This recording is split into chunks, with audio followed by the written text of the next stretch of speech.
Banjir yang terjadi di Kota Bekasi, Jawa Barat tak hanya merendam perumahan warga, namun juga menelan korban jiwa. Satu orang dilaporkan meninggal akibat terseret arus banjir.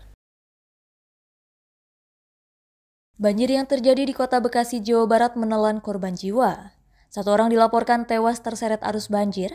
Hal ini diungkap Wakil Wali Kota Bekasi Abdul Haris Bobihu saat memantau banjir di perumahan Pondok Gede Permai. Abdul Haris menyebut korban terseret arus saat mencoba membersihkan saluran yang tersumbat di Bendungan Koja, Kecamatan Jati Asih, Kota Bekasi. Saat membersihkan saluran, korban terpeleset dan terbawa arus banjir.